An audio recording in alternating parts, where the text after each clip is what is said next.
sou a Rafa Araújo e você está vendo Se Liga na Câmara, programa que te apresenta a Câmara do Rio e mostra como tudo funciona por aqui. E hoje nós vamos falar da organização da Câmara do Rio e como funcionam as eleições dos vereadores. Já parou para pensar nisso? Quem vai nos ajudar com essas questões é o professor Carlito Neto e o estudante de Direito Eduardo Moraes. Olá, eu sou Carlito Neto, professor de História, cientista político e escritor de temáticas políticas e fui desafiado pela TV Câmara do Rio de Janeiro para explicar para vocês o que é que faz o vereador e como funciona a Câmara. Bora pro vídeo? Tô muito apresentador, né? Pessoal, tudo bem? Meu nome é Eduardo Moraes, eu tenho 22 anos e sou estudante de Direito da UFRJ. Quantos vereadores tem na Câmara? Então, a Câmara de Vereadores, normalmente, ela tem uma determinação, inclusive, na própria Constituição Federal. Eu costumo dizer, inclusive, que a Constituição é como se fosse um manual. A população que é um pouco mais jovem hoje, talvez nem deva saber o que é um manual, mas quem é um pouco mais velho como eu, antes, quando a gente comprava algum eletrodoméstico, algum produto novo, a gente consultava o manual para saber o que se podia e o que não se podia fazer com aquele produto. E eu costumo dizer que a Constituição Federal é o manual de um país. No caso do nosso país, a própria Constituição Federal, lá no artigo 29, estabelece alguns critérios sobre tanto a formação do Poder Executivo Municipal, quanto a formação da Câmara de Vereadores, da Assembleia Municipal. E o número de membros que compõem essas assembleias municipais, as câmaras de vereadores, elas podem oscilar entre 9 e 55. Só que tem uma curiosidade bem importante, que isso varia, muda de acordo com a população. Por exemplo, uma cidade que tem até 15 mil habitantes, não é 15 mil eleitores, tá? 15 mil habitantes. Essa cidade, ela pode ter até, no máximo, 9 vereadores. Isso quer dizer que a cidade pode criar, por exemplo, através de um projeto dentro da própria Câmara, ou a Câmara funcionando, junto com os vereadores, para poder reduzir, por exemplo, o número de vereadores. Outras cidades, como é o caso, por exemplo, do próprio Rio de Janeiro, que tem uma população superior a 6 milhões de habitantes, eles podem ter até 51 vereadores. No caso do Rio de Janeiro, se tem 51 vereadores. Mas a Constituição do nosso estado, que segue também, evidentemente, a Constituição Federal e a lei orgânica do município, dá uma certa liberdade para que se façam alterações, onde se permite, por exemplo, que as assembleias municipais, as câmaras de vereadores, decidam se mantém o número máximo do colegiado municipal, quantidade de vereadores dentro da Câmara, ou se reduz. Professor, queria saber como se estrutura a Câmara dos Vereadores do Rio. A Câmara é formada pelos vereadores. Esses vereadores fazem parte, por exemplo, de uma chamada mesa diretora, e isso pode mudar na sua formação de acordo com a lei orgânica de cada município. E a lei orgânica, para ficar bem claro, também para quem está assistindo o nosso papo aqui, é como se fosse um manual do que o município pode ou não fazer. Se a Constituição Federal é um manual do que um país ou não pode fazer, a lei orgânica para o município, para as cidades, é o que se pode ou não fazer. E lá na lei orgânica, por exemplo, estabelece algumas regras, dentre essas regras estabelecidas para a própria Câmara de Vereadores, e dentro da Câmara de Vereadores existe outro documento, por isso que política às vezes parece que é tão complicado, porque é o documento do documento do documento. A gente tem a Constituição Federal, as constituições estaduais, as leis orgânicas, que são as normas do município, e ainda tem o próprio regimento interno da Câmara, que determina como é que vai ser a votação. Por exemplo, você tem lá um presidente da Câmara, você tem um vice-presidente, o primeiro e o segundo secretário. Dentro das câmaras de vereadores, aí você vai ter, por exemplo, as assembleias. As assembleias podem ser chamadas, inclusive, de plenário, que acontece ali aberto ao público, que é onde os vereadores vão lá para poder debater se aprovam, se não aprovam um projeto, se apoiam ou não apoiam uma ideia, por exemplo, apresentada pelo Poder Executivo, porque uma das funções do vereador é fiscalizar e também apresentar projetos e ideias. Lembra que eu falei para vocês que existe uma coisa chamada regimento interno? O regimento interno, ele determina algumas regras de funcionamento dentro da Câmara de Vereadores. Por exemplo, existem as assembleias ordinárias, que já estão previstas dentro do regimento interno, então o vereador sabe que todo dia, naquela semana, naquele horário, vai ter sempre algum tipo de assembleia para se discutir algum tipo de ideia ou para se debater temas que sejam de interesse do município. Só que existem também aquelas plenárias ou assembleias extraordinárias, que são realizadas em dias ou em horários que são comumente diferentes daqueles horários que já são estabelecidos pelo próprio regimento interno da casa. E aí lá dentro, olha como é que vai ficando complicado em tese, né? Lá dentro você escuta falar sempre duas palavras muito importantes: situação e oposição. A situação é sempre o bloco de políticos que vai apoiar o governo vigente. Se for no município, como é o caso que vocês estão vendo aqui, por exemplo, vai ser sempre a base que apoia o prefeito da cidade. Já a oposição fará um trabalho de normalmente tentar, por exemplo, bloquear algum tipo de projeto que possa ser benéfico politicamente para a situação, para os apoiadores daquele político que está no poder naquele momento. E aí que acontecem os debates, onde você consegue dividir, por exemplo, a Câmara de Vereadores no que a gente chama de blocos, que são blocos que fazem parte da base do governo e blocos que fazem parte da oposição ao governo. Aí, normalmente, como são muitos vereadores, no caso do Rio de Janeiro, por exemplo, são 51, imagina aí, por exemplo, 51 vereadores discutindo para poder apresentar o seu ponto de vista. Então, para reduzir esses debates, se escolhe líderes. Você tem um líder da oposição e tem um líder da situação. Digamos que no Rio de Janeiro, por exemplo, 30 vereadores fazem parte do bloco de apoio ao prefeito e 21 faça parte do bloco de oposição ao prefeito. Esses grupos escolhem um representante que irá, em alguns casos, por exemplo, falar pelas lideranças, mas é evidente que ele não vai falar por todo mundo. Os vereadores poderão também se expressar, inclusive até mesmo discordar, se for o caso, daquela liderança da situação ou da oposição. Carlito, eu queria saber, o que são as lideranças dentro da Câmara? Existem duas figuras muito importantes, que são os líderes do partido e os líderes do governo. Os líderes do partido, normalmente, negociam ali projetos e votos dentro do bloco de partido, que ele está fazendo parte. Digamos que eu, Carlito Neto, faço parte do partido PCN, Partido do Carlito Neto. E aí, no meu partido, eu consegui eleger 8 vereadores. E na Câmara de Vereadores, que eu sou vereador, por exemplo, junto com os meus outros colegas vereadores, né, eu fui eleito e elegi mais 8. Então a gente já tem ali 9 vereadores na casa. E naquela casa ali tem, por exemplo, 15 vereadores. A gente já tem a maioria absoluta ali em tese para poder conseguir aprovar qualquer projeto. A gente consegue ter ali a maioria, a gente vai aprovar qualquer projeto que o meu bloco apoie, por exemplo. E aí o que acontece?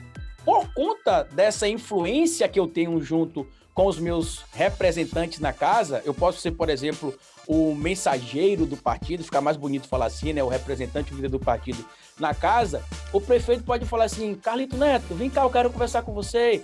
Você lidera aí o PCN, né, o Partido do Carlito Neto. Você tem lá, por exemplo, com você 9 vereadores. Como é que faz para a gente conseguir aprovar alguns projetos? Você poderia aprovar as minhas demandas lá na casa? E aí eu serei o representante do governo na casa. O governo faz parte do mesmo bloco que eu, por exemplo, dentro da Câmara de Vereadores. Eu sou um candidato de direita, por exemplo. Fui eleito pela direita, o prefeito da minha cidade é de direita. Apesar de eu não ser do partido do prefeito, eu sou de uma base eleitoral que ajudou a eleger o prefeito. Então eu vou representar o prefeito como governo, eu vou ser o líder do governo, eu vou falar pelo prefeito na Câmara. Quando tiver qualquer negociação, ao invés de o prefeito ir lá na Câmara, ele vai procurar eu, Carlito Neto, que é vereador do partido do Carlito Neto, alter ego, mas só para a gente ficar explicando aqui bem claro, para não estar trazendo partidos reais, para não ter nenhum tipo de associação errada. E aí eu vou e negocio em nome do governo. Como eu também sou líder do partido, eu tenho algumas prioridades. Por exemplo, em algumas sessões que não se pode falar todo mundo pelo partido, só falarei eu, porque eu sou líder do partido. Em algumas comissões, por exemplo, que se tenha críticas ao governo, só falará eu, porque eu represento o governo, sou líder do governo. Basicamente, o que se tem de liderança é isso. Apesar de parecer muito mais complexo do que é basicamente isso. A liderança do governo representa o governo na casa. Ele pode ser líder ou vice-líder, porque tem isso também. E por que precisa ter um líder e um vice-líder? Porque, digamos que eu adoeci, não pude ir para a audiência mais importante daquele dia, para a sessão mais importante daquele dia na Câmara de Vereadores. E aí o que acontece, eu falei audiência porque é audiência pública, né? Aberta ao público, então vocês podem ir também. E aí o que acontece? O vice-líder do governo vai lá falar no meu lugar, representando quem? O governo.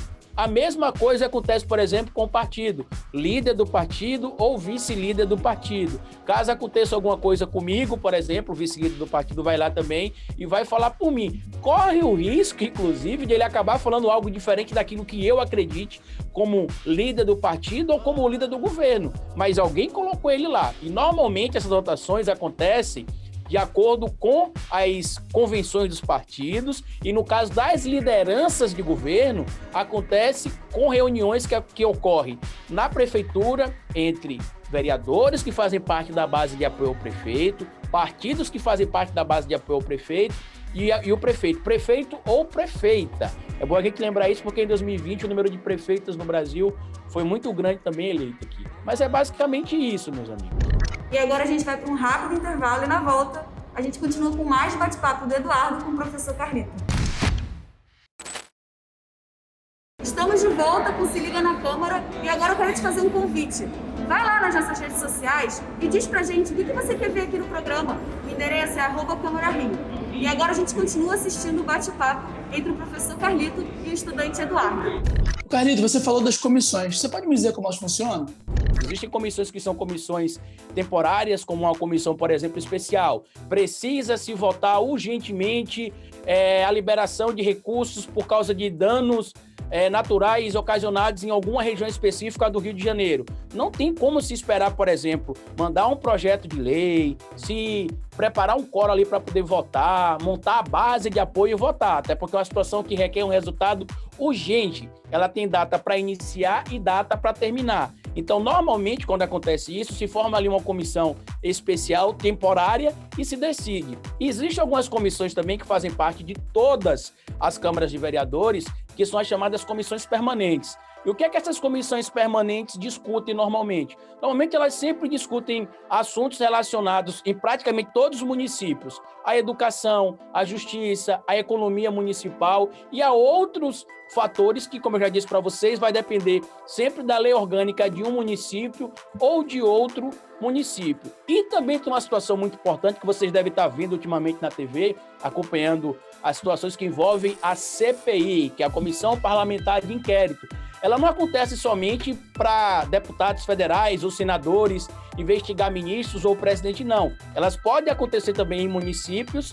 Cabe ao governo de cada estado e à prefeitura de cada município, junto com as assembleias, no caso dos municípios, mais especificamente as assembleias locais, no caso as câmaras de vereadores, determinar se abre ou não uma comissão parlamentar de inquérito para investigar prefeitos que possivelmente cometeram irregularidades durante a sua gestão, por exemplo, na frente da prefeitura e nesse período especificamente que a gente está passando pela pandemia da Covid-19, que acho que vocês vão estar vendo, inclusive, esse papo que a gente está tendo aqui.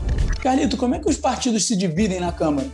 No nosso país, para que você possa se lançar um cargo eletivo, prefeito, vereador, deputado, governador, senador, seja um cargo de eleição majoritária, quando o número máximo de pessoas vota em você, ou seja um cargo, por exemplo, proporcional, quando existe um valor mínimo de votos que você precisa atingir para poder ganhar aquela vaga ali que você vai acabar ocupando. Isso normalmente acontece para cargos de vereador e de deputado, tanto estadual quanto federal. Você precisa estar filiado a um partido político. De forma bem categórica e bem simples, um partido político seria mais ou menos como uma torcida de futebol, dadas as devidas diferenças. Por exemplo, eu torço para um time de futebol no Rio de Janeiro chamado Flamengo. Então, normalmente, quando eu vou para um jogo de futebol acompanhar o jogo do meu time, eu vou me reunir com pessoas que pensam iguais a mim e pessoas que torcem pelo que eu torço. Ou seja, se eu torço para o Flamengo, eu vou para um grupo de torcedores do Flamengo que pensam igual a mim, que defendem as mesmas coisas que eu defendo. Agora, se eu, por exemplo, for para o jogo do Flamengo com o Vasco e vou para a torcida do Vasco, a gente vai ter alguns problemas possivelmente, porque a gente pensa em coisas diferentes. Eu vou torcer para que meu time vença, eles vão torcer para que meu time perca, por exemplo, e a gente vai ter alguns conflitos de ideias. Normalmente o partido político ele é composto por pessoas que têm o mesmo conjunto de ideias, que as pessoas costumam chamar da famosa ideologia. Ideologia é um conjunto de ideias que compõem um pensamento coletivo que faz com que você, com que eu e com que outras pessoas sigam, por exemplo, um partido político, político, um líder político ou uma política. A política em si é a ciência que estuda as cidades, né? Que entende as cidades. E o político é o artista que domina essa ciência. Por exemplo, no caso dos partidos políticos, é importante que se tenha sempre oposição e situação, porque se tiver apenas um grupo político numa eleição, por exemplo, vai acabar acontecendo possivelmente fraude. Porque se você não vai ter oposição para cobrar, você não vai ter a oposição para pressionar, por conta disso, as coisas tendem a acontecer de forma irregular. No Brasil, para você ser candidato a qualquer cargo eleitoral, você precisa se filiar a um partido político e normalmente você vai se identificar com o partido que mais o seu conjunto de ideias se afilia. Se você, por exemplo, tem uma convivência com pessoas que têm ideais mais próximos à esquerda, a tendência é que você vai se vincular a um partido com tendências de esquerda. Se você convive com pessoas que tenham, por exemplo, uma proximidade maior com ideais da direita, a tendência é que você vá se filiar a um partido que seja de direita. E daí vão surgir dentro desses partidos os blocos. E os blocos são necessários para que as casas legislativas, tanto as assembleias municipais, as câmaras de vereadores, quanto as outras assembleias funcionem perfeitamente. Seria como se fossem fiscais, né, um do outro ali. Tanto que é muito comum você ver ali um bloco discutindo com o outro, porque a função de um bloco realmente é cobrar o outro. E agora eu vou interromper rapidinho o papo dos dois para falar de um lugar muito importante aqui na Câmara e que ainda é bem pouco conhecido. Vem comigo.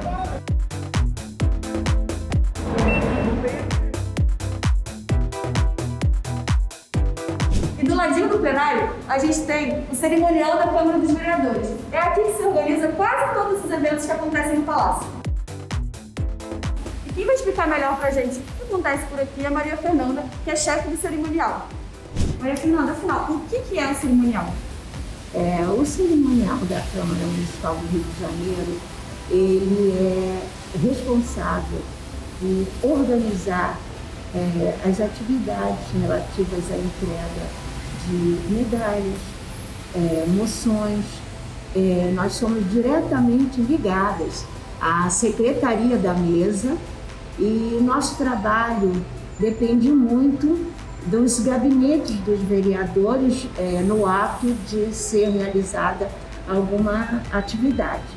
Porque nós fazemos todo um roteiro para os vereadores e esse roteiro ele é planejado dentro das informações que nos são passadas. E para facilitar o nosso trabalho, nós temos, assim, como elo de ligação entre os gabinetes e o cerimonial, um assessor de cada gabinete para que nos sejam passadas todas as informações do que pretendem fazer nessa solenidade. Baseado nisso, fazemos um roteiro dentro das normas de cerimonial e protocolo para que aconteça a solenidade, que será dirigida pelo vereador com o nosso assessoramento. E nós também somos responsáveis por recepcionar autoridades e visitantes, né, à Câmara de Vereadores. Temos também, fazemos a divulgação das visitas guiadas ao Palácio, que no momento estão suspensas por conta da pandemia, mas que em breve, né, assim que tudo se normalizar, voltarão. Fazemos essa divulgação, inclusive, junto às escolas, né, municipais, estaduais, escolas particulares, para que venham visitar o Palácio. E quantas pessoas trabalham? Olha, a equipe é um pouco reduzida. Temos 9 funcionários e temos 6 estagiários, divididos em 2 turnos, para fazermos esse trabalho e para que primamos sempre por fazer o melhor. Mas dependemos sempre das informações que nos são passadas e também nós temos uma perfeita integração com os demais setores da casa, né? A solenidade de posse são vocês que organizam? Somos nós que organizamos junto com o TRE. Tá? Nós organizamos junto com o TRE, com a mesa diretora, com a Secretaria da Mesa. E no ano, assim, qual o maior evento que vocês já fizeram? Sem ser a posse, nós temos tido homenagens a diversas personalidades, artistas, né? E nós temos o conjunto de medalhas de mérito Pedro Ernesto, que é a mais alta condecoração da casa, né? Que é dada a pessoas que têm destaque na sociedade. E temos também a medalha de reconhecimento Chiquinha Gonzaga, que normalmente acontece no dia 8 de março, né? E agora ela pode ser realizada no espaço da Câmara durante todo o ano, né?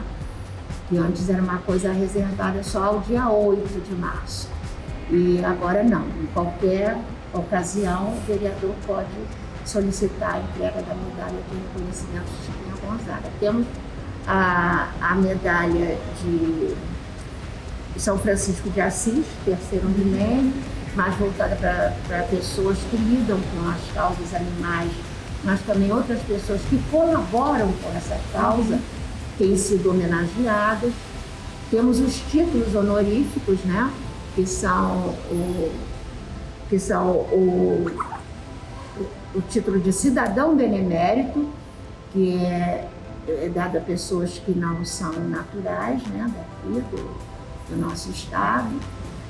E temos também o título de cidadão benemérito para aquelas pessoas que tiveram alguma contribuição em algum setor, em alguma área, eles são agraciados com esse título de cidadão benemérito. E as menções também, que é uma coisa mais comum, né, para pessoas que também têm alguma relevância em alguma atividade. As moções também são entregues e aqui no espaço da Câmara. Legal, Maria.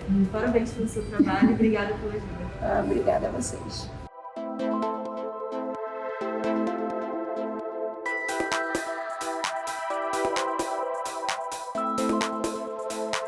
Esse é o Salão Nobre do Palácio Pedro Ernesto. E é aqui que acontecem muitas dessas solenidades que a Maria Fernanda acabou de comentar com a gente.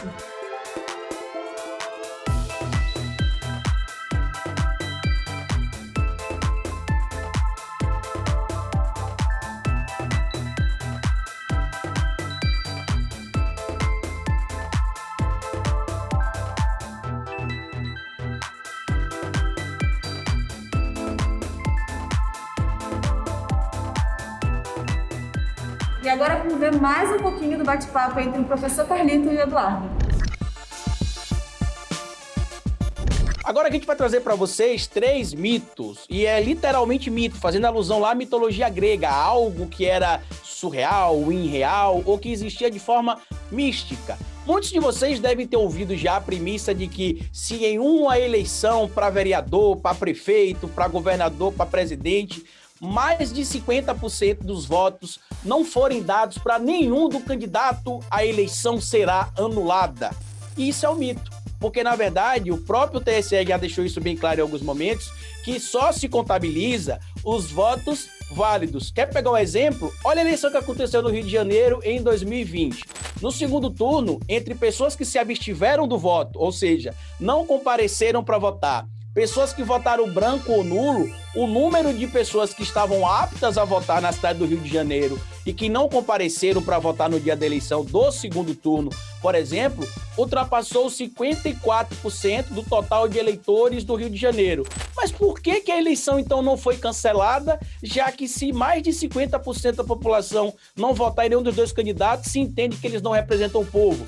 Porque o TSE e a Justiça Eleitoral só levam em consideração para os votos a contabilidade dos votos válidos. Tanto que quando você vê lá a apuração do voto, parece até a apuração de escola de samba, né? O cara fala lá, dos mais de 380 mil votos dados até agora e 200 mil votos foram computados, tantos por cento vai para o candidato A, tantos por cento vai para o candidato B e por aí vai. Então, não é verdade que se mais de 50% da população não votar em um dos dois candidatos, que tem colocado ali, por exemplo, em um segundo turno ou como únicas opções para uma eleição, se cancela a eleição e tem outra eleição. Isso é um mito. Outro mito que se compartilha muito é que voto em branco vai para a pessoa que está na frente na pesquisa eleitoral, ou melhor, na apuração da votação. Mas espera aí, como é que se sabe que o voto branco vai para a pessoa que está na apuração na frente, se às vezes acontece de a apuração começar, por exemplo, com o candidato A, lá em Carlitópolis, liderando, e depois que algumas sessões na base eleitoral do candidato B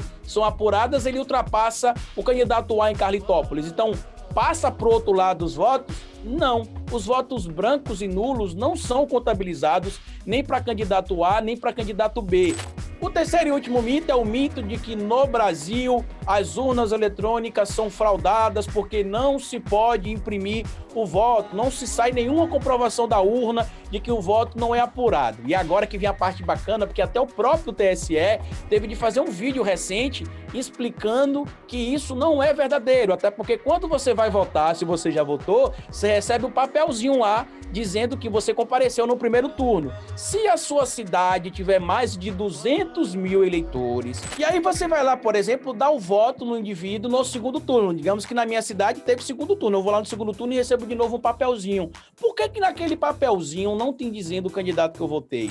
Porque a Constituição Federal, no artigo 60, parágrafo 4º, inciso 2º, estabelece que o voto será secreto, periódico e universal. Então, se aparece o nome do candidato que eu votei naquele papelzinho, o voto acaba não sendo mais secreto. Aí você deve estar perguntando, mas como é que eu vou ter a prova de que o voto foi dado para quem eu realmente queria? A urna eletrônica tem 30 barreiras que impedem que pessoas consigam fraudar a urna para que se consiga fazer o voto. Muita gente fala assim, e como é que você sabe disso? Simples, porque quando acaba uma eleição e começa o processo para se iniciar a eleição seguinte, o software, que é o programa que está dentro da urna eletrônica, você que tem celular, por exemplo, é como se fosse um aplicativo que tem no seu celular. O software que tem dentro da urna eletrônica, que foi utilizado em 2020, não é mais utilizado. Ele é descartado e os profissionais de TI, que é tecnologia da informação, lá do Tribunal Superior de Justiça, eles vão desenvolver um novo software. E, Carlito, desenvolver o software. Como é que a gente sabe que esse software não pode ser fraudado? Por um motivo também bem simples. Antes de fazer toda a cerimônia de lacre, que é o que fecha a urna eletrônica para comprovar que ninguém rompeu aquele lacre, e nem é um lacre de plástico não, tá, gente? É um lacre digital, que quando se rompe, se é informado eletronicamente que teve o rompimento daquele lacre. Então não tem como burlar a urna eletrônica. Mas mesmo assim, olha o que acontece. A urna eletrônica tem 30 barreiras que impedem você de acessar ela. Só que mesmo tendo essa proteção toda, o TSE faz o seguinte, vamos fazer um teste para ver se realmente essa urna eletrônica é segura. E aí eles desbloqueiam a urna, eles tiram todas as 30 barreiras de proteção e convida pessoas da sociedade civil, você, eu e outras pessoas, universidades públicas, particulares e cientistas que trabalham com tecnologia da informação. Qual que é a função desses cientistas? Provarem que a urna eletrônica é fraudada. E adivinha o que acontece? Até onde se tem notícia, nenhuma fraude foi conseguida através das urnas eletrônicas. Porque existe um código específico na urna que, caso aconteça qualquer tentativa de fraude, a urna ela é bloqueada. E aí você não consegue fazer mais nada, se imprime um relatório com os votos que já foram apurados, por exemplo, na urna eletrônica, e isso é emitido. Ah, Carlito, mas está muito fácil. E se a urna eletrônica tiver conexão com a internet? Ela não tem conexão com a internet. Ah, mas hoje todo aparelho tem conexão Wi-Fi. Ela também não tem conexão Wi-Fi. Ah, mas pode ter conexão Bluetooth. Ela também não tem conexão Bluetooth. Já sei, quando eu vou fazer o pagamento do meu cartão de crédito, eu não digito mais a senha. Eu só encosto lá o meu cartão de crédito, que existe uma tecnologia nova chamada NFC, que eu nem preciso digitar a senha. É só encostar. Pois é, a urna eletrônica também não tem essa tecnologia. Então ela não tem conexão com a internet, ela não tem conexão com NFC, ela não tem conexão Bluetooth, ela é, tecnicamente falando, infraudável. Não sei nem se existe essa palavra aqui, mas eu estou dizendo para vocês que elas são infraudáveis. E, inclusive, tem um fato muito importante que a gente precisa trazer, que assim que a sessão daquela urna ali que eu estou acompanhando, por exemplo, em Carlitópolis, é encerrada, eu tô lá. Lembra que eu falei para vocês dos partidos políticos em algum vídeo que você já deve ter visto por aqui? quando acaba a sessão eleitoral, os fiscais dos partidos têm acesso, por exemplo, a um documento que é impresso, que é como se fosse ali um relatório de votação que aquela urna eletrônica recebeu. Então, por conta disso, não se tem como dizer que a urna eletrônica ela é fraudada ou que o voto, se não for impresso, é fraude. Inclusive, se você é um pouco mais novo que eu, você talvez não deva lembrar, mas o Brasil teve votos há um tempo atrás que era por cédulas. E adivinha quando é que aconteciam fraudes no Brasil eleitorais? Quando os votos eram por cédula. Então, sempre que você tiver uma dúvida sobre qualquer coisa relacionada a informações oficiais, se for relacionado à Câmara de Vereadores, acessa o site da Câmara de Vereadores. Se for relacionado à Prefeitura, acessa o site da Prefeitura. E se for relacionado à Justiça Eleitoral, acessa o site do TSE ou, em alguns casos, acessa o site também do TRE, que é o Tribunal Regional Eleitoral. Até o nosso próximo papo, e foi muito bom falar com vocês até aqui. O Se Liga na Câmara de hoje fica por aqui e semana que vem a gente volta mostrando um pouco mais da Câmara do Rio e do Poder Legislativo. Até lá!